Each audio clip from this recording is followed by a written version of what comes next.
It was the Tories' secret weapon, they boasted. A fleet of branded coaches dispatched to take activists to battleground seats across the country.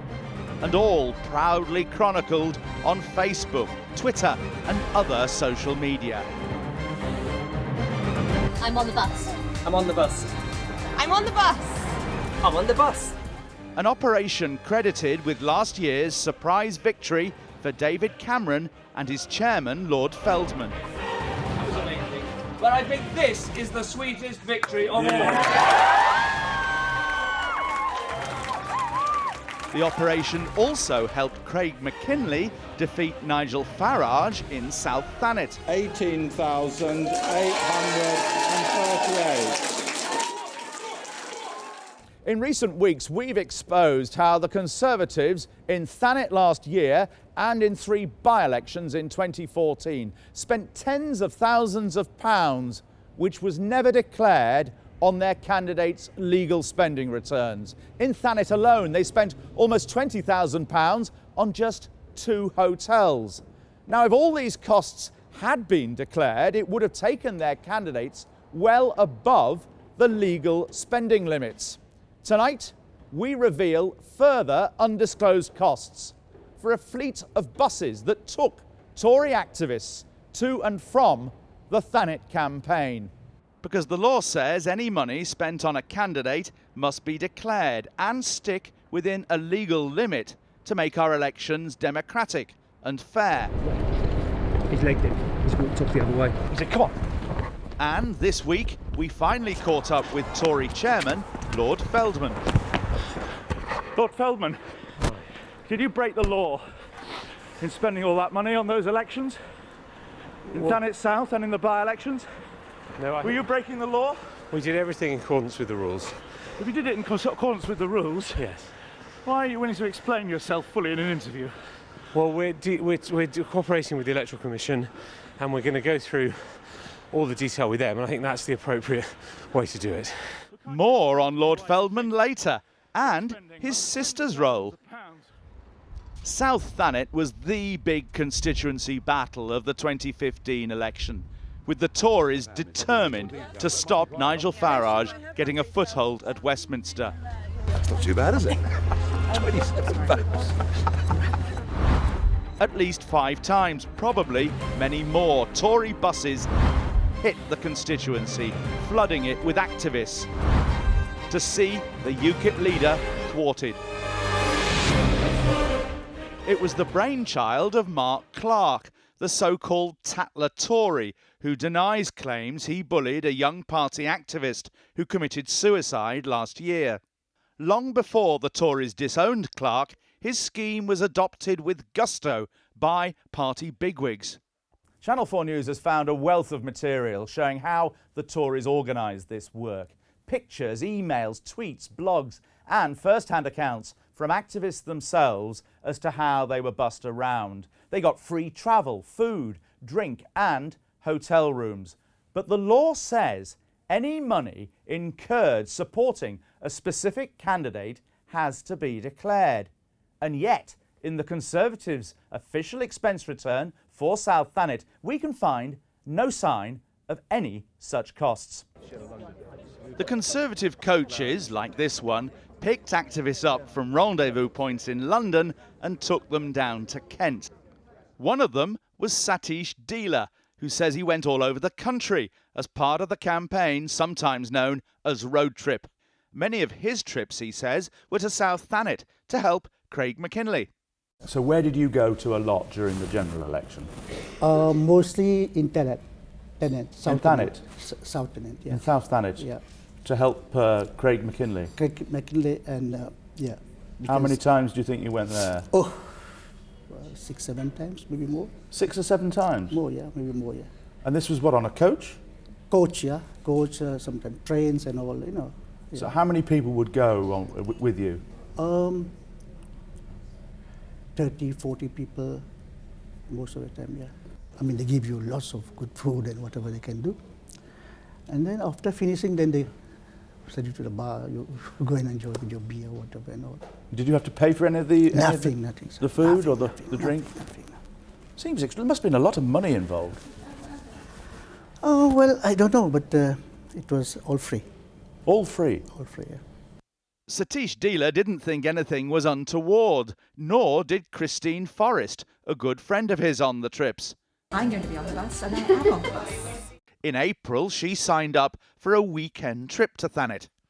She even posted about canvassing voters by telephone from the bus. And once she arrived, they were joined by the candidate Craig McKinley and an army of other activists and volunteers. At the end of the day, the group ended up on the Margate seafront in accommodation at party expense.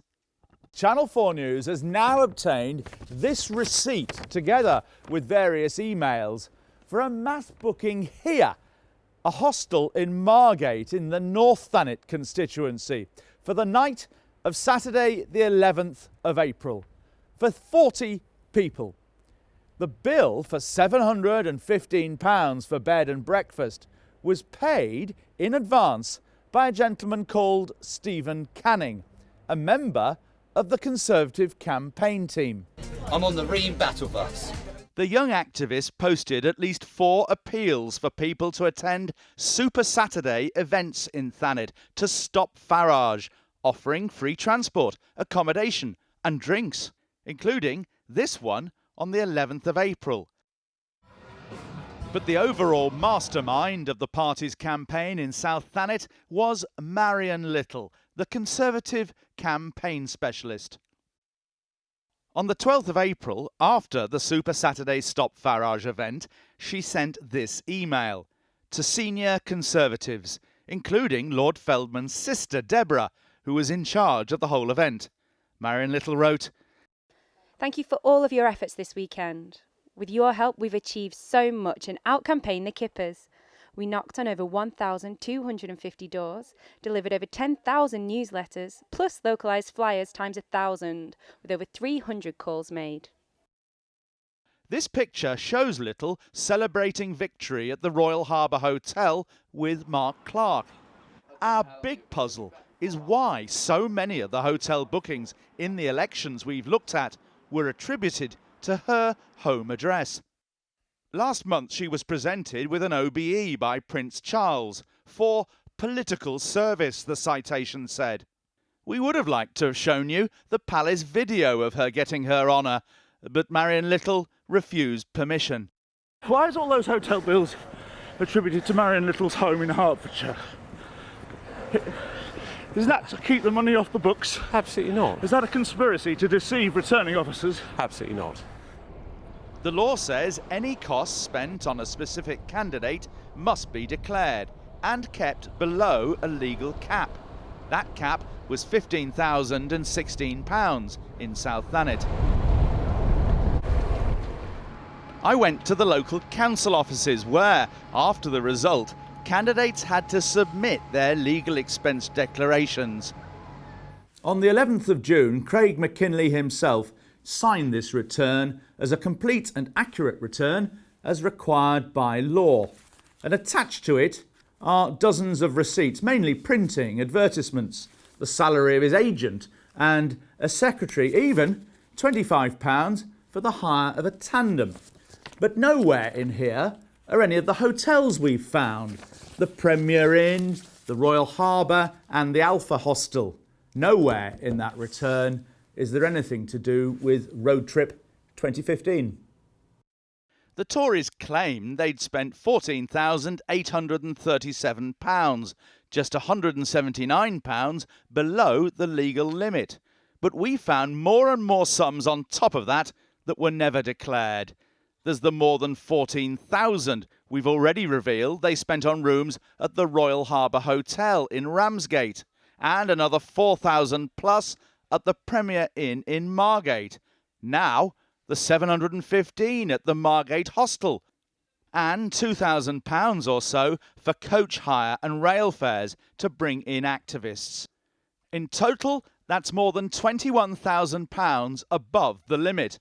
So the Thanet campaign seems to have cost almost 2.5 times as much as legally allowed. I think you're making lots of assertions. Well, you spent and I think that it's important. tens of thousands of pounds in Thanet way beyond the £15,000 limit. You spent £14,000 on one hotel. Yeah, a lot more on other hotels, a lot more on the road trip 2015. Michael, we will give a full explanation of all of this to the Electoral Commission. Why don't you give the full explanation to us? Because I think that doing it if you're innocent, doing it down the street come is round not to the your right office way and to sit do it. down and do it. I think that we should. I think it's important. If you're innocent, then if there's a perfectly good explanation, why don't you give it to our viewers? Well, if you're innocent, why don't you explain to our viewers why you're innocent? I think we will, and we'll do it in a systematic way with all the material in front of us, and we'll explain it properly and thoroughly. Why don't you show us your legal advice? Well, look, I think you've got a regulator in politics called the Electoral Commission. Well, a limited regulator, as I'm sure you'll accept. Nevertheless, there's a regulator, and I think it's very important that you allow them to carry out their job and do things in the proper way, and we will, of course, do everything we can to cooperate with them and give them all the information that they need. Shouldn't the police look at this? Well, you know, that's a matter. It's a matter for the authorities to work out the proper route. But I'm confident that we've done everything properly and in accordance with the law. So why do all the hotel's bills go to Marion Little's home address? Michael, I've given you an answer. Thank you. Well, what is the answer? You haven't given me the answer. Today, the Conservatives gave us a bit more. All local spending has been correctly declared in line with the requirements of the Representation of the People Act, they said, but added that they were now looking into the spending on the hostel in Margate. We will issue a full statement in due course, they said.